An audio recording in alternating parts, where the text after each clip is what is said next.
नमस्कार, मैं हूं आपके साथ सोनिया चौहान। बुलेटिन का आगाज करते हैं हरियाणा की खबरों के साथ। रुक करते हैं खबरों की ओर। मुख्यमंत्री नायब सिंह सैनी दिल्ली दौरे पर हैं और जहां उन्होंने दिल्ली स्थित हरियाणा भवन में पत्रकार वार्ता को संबोधित किया। इस दौरान उन्होंने प्रधानमंत्री नरेंद्र मोदी की जमकर तारीफ की और प्रदेश में चल रही जनकल्याणकारी योजनाओं का श्रेय पीएम मोदी ने दिया। और साथ ही सीएम सैनी ने कहा कि प्रधानमंत्री के मिशन को रुकने नहीं देंगे। प्रधानमंत्री का जो विजन है उसे हरियाणा मजबूती से आगे बढ़ाएगा। आज मैं कारगिल विजय दिवस पूरा देश उन शहीदों को नमन कर रहा है जिन्होंने इस भारत भूमि की रक्षा के लिए अपने प्राणों को न्यौछावर किया है। हमारी रक्षा सुरक्षा के लिए वो भारत माँ के लाल जिन्होंने दुर्गम परिस्थितियों में जब माइनस टेम्परेचर होता है उस माइनस टेम्परेचर के अंदर भी बॉर्डर के ऊपर खड़े होकर के पाकिस्तान की तरफ से फैले हुए उस आतंकवादी युद्ध को उन्होंने नेस्तनाबूद करने का काम किया है, उसके ऊपर विजय हासिल की है। मैं आज सभी कारगिल दिवस के इस अवसर पर सभी उन महान भाव को अपनी सच्ची श्रद्धांजलि अर्पित करता हूं, उनको नमन करता हूं। आज आदरणीय प्रधानमंत्री जी ने द्रास में उन शहीदों को नमन करने के लिए वहां पर गए थे और आदरणीय प्रधानमंत्री जी ने जो अग्निवीर को लेकर के पिछले दिनों हमारी सरकार ने उनको योजनाबद्ध तरीके से आगे बढ़ाने का निर्णय लिया है, उसकी प्रशंसा आदरणीय प्रधानमंत्री जी ने की है। मैं दिल से आदरणीय प्रधानमंत्री जी का जो उनका एक विजन है, जो उनकी परिकल्पना है, आदरणीय प्रधानमंत्री जी की जो परिकल्पना है उस परिकल्पना को हम मजबूती से आगे बढ़ाने का काम कर रहे हैं। आज आदरणीय प्रधानमंत्री जी ने उसकी बुरी बुरी प्रशंसा वो की है कि हरियाणा ने जो हमारे अग्निवीर हैं उनको किस तरीके से रजिस्ट किया जाए, किस तरीके से उनको आगे बढ़ाया जाए, उसके लिए आज आदरणीय प्रधानमंत्री जी ने हरियाणा को एप्रिशिएट किया है। और जब एप्रिशिएट अगर एक बड़े मिशन के लिए वो करते हैं तो मैं दिल से आदरणीय प्रधानमंत्री जी का धन्यवाद करता हूं और उनके मिशन को हम कभी पीछे नहीं रुकने देंगे, उसको आगे बढ़ाने का काम करेंगे। परंतु आज कारगिल दिवस है, आज पूरा देश उन शहीदों को नमन कर रहा है, परंतु दुर्भाग्यपूर्ण है कांग्रेस आज भी उसके अंदर राजनीति में लगी हुई है। कांग्रेस कहीं पर भी उन शहीदों को याद नहीं कर रही। कहीं कोई फेसबुक, सोशल मीडिया या किसी स्थान के ऊपर कांग्रेस जाकर के उन रणबांकुरों को जिन्होंने इस भारत भूमि की रक्षा के लिए अपने प्राणों को न्यौछावर किया है उनको याद नहीं किया, उसके ऊपर राजनीति में लगी हुई है। यह दुर्भाग्यपूर्ण है।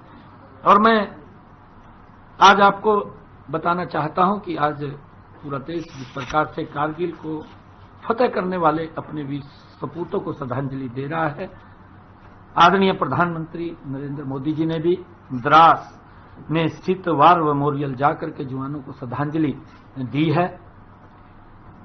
लेकिन कांग्रेस के राष्ट्रीय अध्यक्ष मल्लिकार्जुन खड़गे आज के दिन भी राजनीति करने में लगे हुए हैं। यह दुर्भाग्यपूर्ण है। आज के दिन भी झूठ फैलाने में लगे हुए हैं। ये एक इतिहास हमारे सामने है। देश के युवाओं को गुमराह करने में ये कांग्रेस के लोग लगे हुए हैं। आज हमने कारगिल के योद्धाओं को श्रद्धांजलि देते हुए हजारों तस्वीरें अपने सोशल मीडिया के ऊपर हम सब ने देखी हैं, लेकिन एक भी तस्वीर कांग्रेस की तरफ से सोशल मीडिया या कहीं किसी उस जो हमारे शहीद सैनिक हुए हैं उनके किसी भी स्टैच्यू के ऊपर जाकर के उन्होंने उनको नमन किया हो, दुर्भाग्यपूर्ण है कांग्रेस के लिए। राज्यपाल बंडारू दत्तात्रेय ने फ्रांस की राजधानी पेरिस में आयोजित हो रहे ओलंपिक खेलों में सभी चयनित 117 खिलाड़ियों को अपनी ओर से हार्दिक बधाई और शुभकामनाएं दी। साथ ही उन्होंने कहा कि सभी प्रतिभागी खिलाड़ियों को पूरे हिम्मत और हौसले के साथ खेल मैदान में उतारकर खेल और जीत को हासिल करें। साथ ही राज्यपाल बंडारू दत्तात्रेय ने कहा और क्या कुछ कहा, आइए आपको सुनाते हैं। फ्रांस की राजधानी पेरिस में आयोजित हो रहे ओलंपिक खेलों में सभी चयनित 117 खिलाड़ियों को हार्दिक बधाई एवं शुभकामनाएं देता हूं। जैसा प्रधानमंत्री श्री नरेंद्र मोदी जी ने भी कहा कि खेल में कोई लूजर नहीं होता, सिर्फ विनर और रनर होता है। इसलिए मैं सभी प्रतिभागी खिलाड़ियों को शुभकामनाएं देते हुए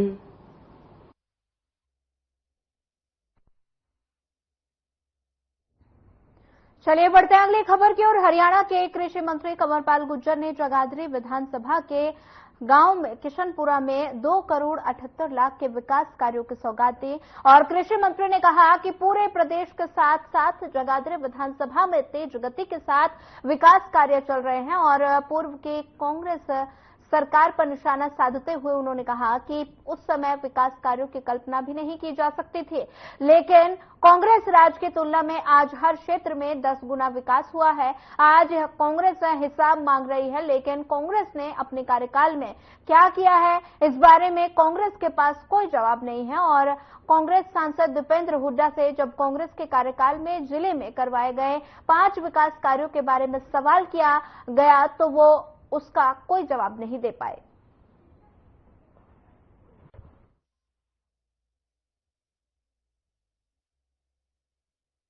यहाँ 2 करोड़ 78 लाख के काम का जो मैंने शिलान्यास किया। एक सद्भावना मंडप है और एक यहाँ से किशनपुरा से सड़क है। ये दोनों काम की शुरुआत आज हुई।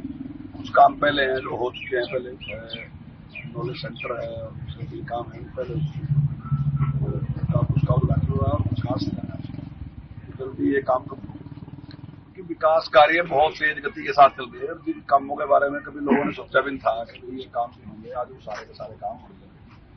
चाहे एक्सप्रेस हाईवे की बात है, गाँव के साथ से निकल रहा है एक्सप्रेस हाईवे, चाहे हॉस्पिटल की बात है, चाहे जेल की बात है, चाहे कॉलेज की बात है, चाहे किसी रोड की बात है, चाहे ब्लॉक बढ़ने की बात है, चाहे सब कुछ बढ़ने की बात है, सारे के सारे काम बहुत तेज गति से हुए। और मैं समझता हूँ कि लोगों को इस बात की बहुत खुशी भी है। इस बात की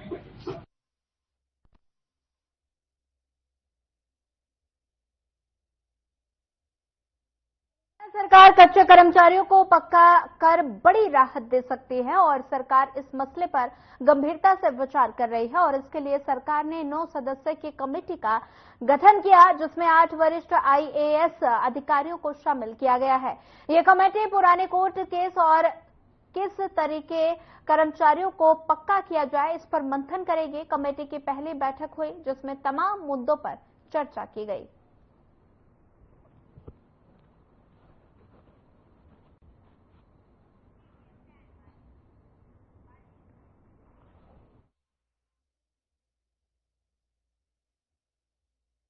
चलिए बढ़ते हैं अगली खबर की ओर। मुख्यमंत्री तीर्थ योजना के तहत प्रदेश सरकार के माध्यम से बसों का आवागमन लगातार जारी है और बीजेपी के प्रदेश अध्यक्ष मोहनलाल बडोली ने परिवहन डिपो सोनीपत से बस को अयोध्या धाम के लिए रवाना किया। इस दौरान बस में अयोध्या धाम रामलला के दर्शन करने के लिए जा रहे हैं। लोगों में खुशी देखी गई।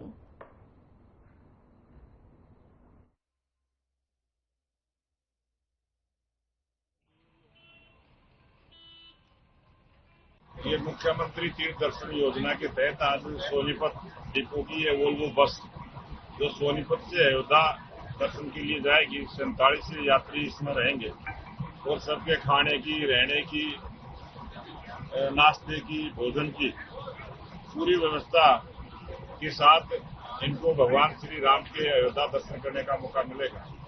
और उसके साथ साथ इनका आज नाइट स्टे लखनऊ में रहेगा और जो भी तीर्थ स्थान है बीच में आते हैं वहाँ अयोध्या में जो भी तीर्थ स्थान है सभी स्थानों को भ्रमण करवाते हुए इनकी ये 2 दिवसीय तीर्थ दर्शन योजना है उसके तहत सभी को भागीदारी मिली है। और अयोध्या के लिए तो बच्चे ऐसे ही नहीं बिल्कुल गलत होगा, ऐसा हो ही नहीं सकता। मैंने कहा नहीं, ये हरियाणा सरकार जो है बहुत अच्छी है। ये हरियाणा सरकार इस टाइम एक एक काम गरीबों के लिए कर रही है। तो मैंने जब उनको विश्वास दिलाया तो थोड़ा विश्वास हुआ। अभी 2 दिन पहले मेरे पास फोन आया, आप विनोद कुमार जी बोल रहे हैं? मैं कहा हाँ जी। बोले आपका अयोध्या का नंबर आ गया। इतना मन खुश हुआ, मैंने आके अपनी मिसेज को बताया।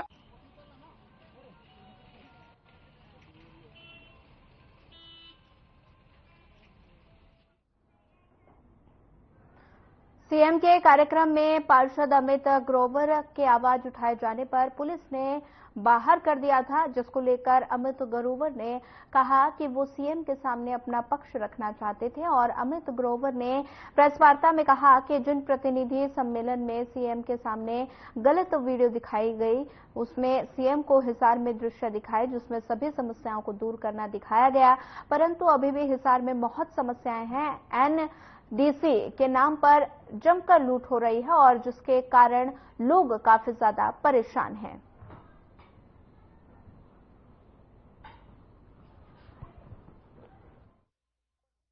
एक हमारी आवाज जो हम प्रशासन तक, मुख्यमंत्री साहब तक जो कल नहीं पहुंचा पाए, प्रशासनिक अधिकारियों ने हमें उस रास्ते पे वहां तक अपनी आवाज पहुंचाने नहीं दिया।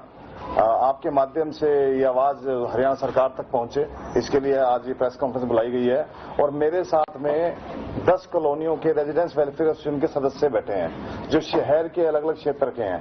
विजयनगर से हमारे बीच में अंजू गर्ग जी और एक मेंबर और आए हुए हैं। डोगरा मोहल्ला से सुमन दीदी और आए हुए हैं। मीलगेट से आरती ठाकुर जी आए हुए हैं। विवेक नगर से हमारे रुपेला जी आए हुए हैं। संत नगर एकता नगर के प्रधान हमारे सतीश टागरा जी आए हुए हैं।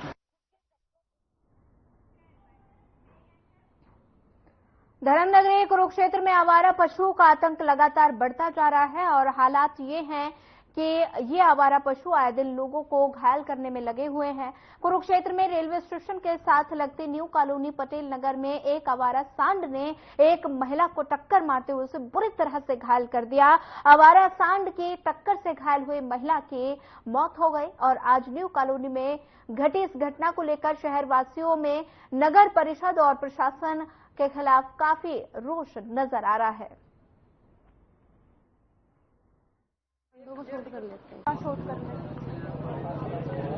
जो आज पटेल नगर में हमारे न्यू कॉलोनी में दुर्घटना हुई है, ये बड़ी निर्दयनीय है। जैसा कि आपके मीडिया के माध्यम से भी आप लोगों को जागरूक किया जा रहा है, गली गली में चौक चौक पर आवारा पशु इतने हो गए हैं कि भी लोगों का निकलना मुश्किल हो जाता है।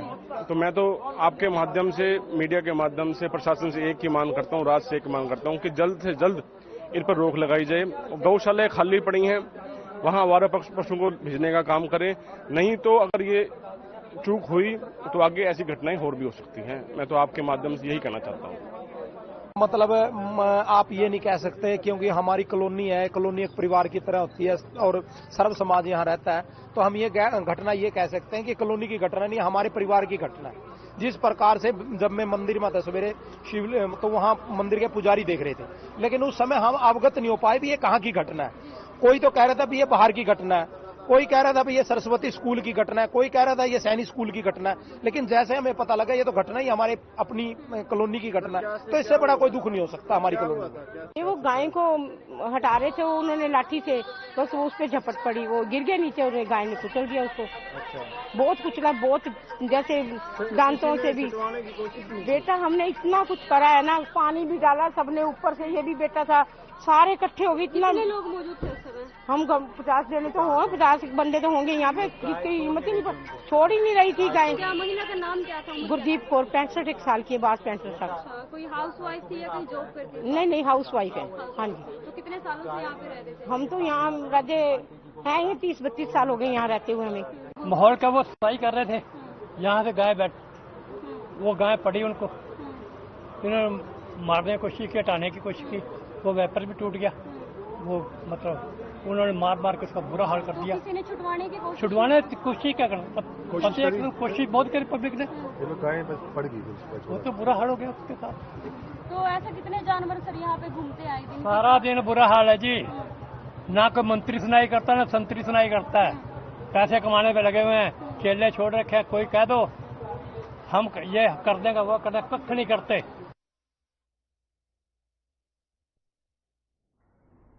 पृथला विधानसभा के मोटुका गांव में कूड़ा घर बनाने को लेकर प्रशासन ने अनाउंसमेंट कर दी है और जिसको लेकर आसपास के गांव में भारी रोष देखा जा रहा है। इसी को लेकर पृथला विधानसभा के सैकड़ों लोग स्थानीय विधायक नयनपाल रावत के ऑफिस पर पहुंचे, जहां उन्होंने बताया कि इस कूड़ा के घर के आसपास एक सरकारी मेडिकल कॉलेज और नवोदय स्कूल आता है और इस कूड़ा घर के चलते ग्रामीण क्षेत्र की हवा गंदी हो जाएगी, जिसे वे बिल्कुल भी बर्दाश्त नहीं करेंगे। और इसी को लेकर विधायक नयनपाल रावत ने कहा कि ये प्रशासन का गलत कदम है जो शहर के कचरे को गांव के अंदर डाल रहे हैं।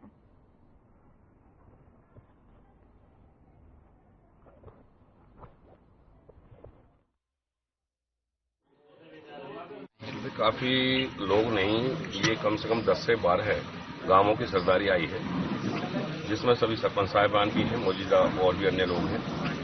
इनकी एक डिमांड है कि एक कूड़ा डालने का कोई प्रस्ताव हमारे एफएमडीए के माध्यम से, नगर निगम के माध्यम से, जो मोटुका जमीन पड़ी है, वो कई गांवों की जमीन, मेरे हिसाब से मोटुका की जमीन है, और उस पर कूड़ा डालने का कोई निर्णय हमारे प्रशासन ने लिया है, जो किसी भी सूरत में उचित नहीं है।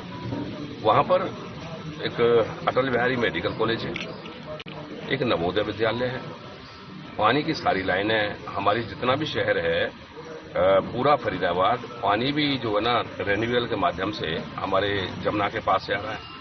इसके लिए विधायक जी की पाई समस्या है। हमारा जो इलाका है उसमें एक कचरा घर बना रहे हैं, उसके मांग करने के लिए आज विधायक जी के पास सभी इलाके के जितने भी मौजूद सरदारी वो आई हुई है, जो वहाँ पर बहुत उसकी बात है, दुख की बात, क्योंकि वहाँ पर एक नवोदय विद्यालय है और अपना एक अटल बिहारी मेडिकल कॉलेज है, और इलाका पहली बात तो जमुना में हमारी दूषित करी हुई है। जमुना के साथ ही अगर ये कूड़े का जो प्लांट है ये वहाँ लग जाए तो इलाके में बहुत ज़्यादा समस्या का माहौल बनेगा, बहुत ज़्यादा दिक्कत आई है इससे।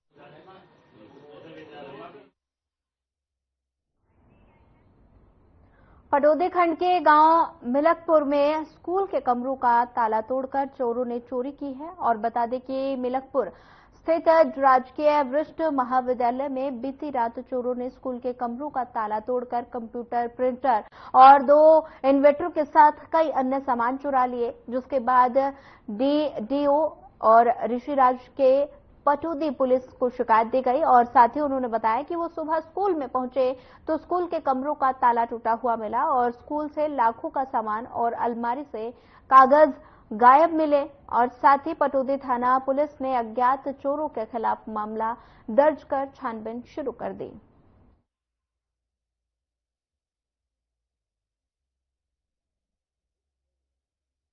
चोरी की घटना हुई जिसमें अज्ञात लोगों के द्वारा 7-8 ताले तोड़ लिए गए, अलग अलग कमरों के।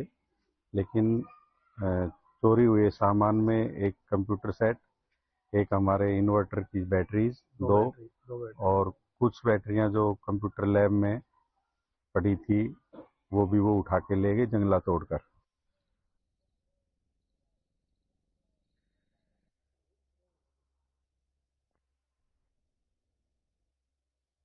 अगली खबर कैथल से है, जहां अंडे की दुकान में आग लग गई और देखते ही देखते आग सिलेंडर तक पहुंच गई और सिलेंडर फट गया, जिसका लाइव वीडियो भी सामने आया है और वीडियो में देखा जा सकता है कि आग ने भीषण रूप ले लिया और घटना की सूचना मिलते ही फायर ब्रिगेड की टीम मौके पर पहुंची और फायर ब्रिगेड ने जल्द ही आग पर काबू पा लिया।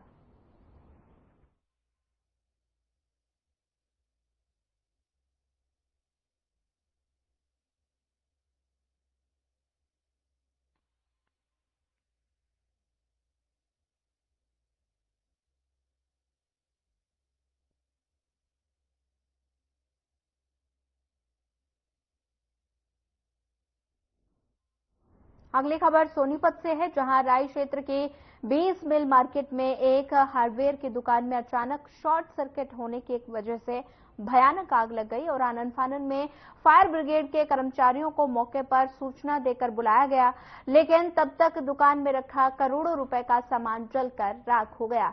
और साथ ही हालात कुछ इस तरह से बन गए कि कर्मियों ने जब तक आग पर काबू पाया तब तक दुकान की छत और दीवारें भी डैमेज हो गई थी और साथ ही दुकान पर कोई भी मौजूद नहीं होने की वजह से जान का नुकसान नहीं हुआ।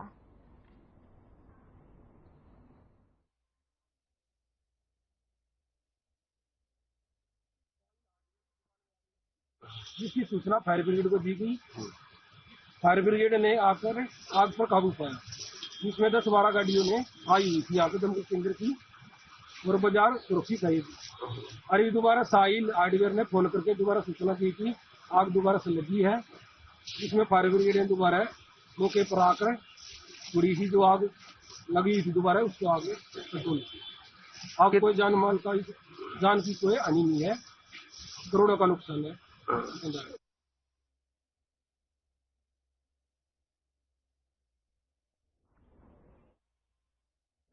महिला आयोग ने ऊर्जा की उड़ान कार्यक्रम का आयोजन किया। ये कार्यक्रम हरियाणा महिला आयोग के चेयरपर्सन रेणु भाटिया ने आयोजित किया। इस कार्यक्रम में परिवहन मंत्री असीम गोयल और हरियाणा बाल विकास के मानद सचिव सुषमा गुप्ता मौजूद रही। वहीं कार्यक्रम में महिलाओं ने रैंप वॉक भी किया।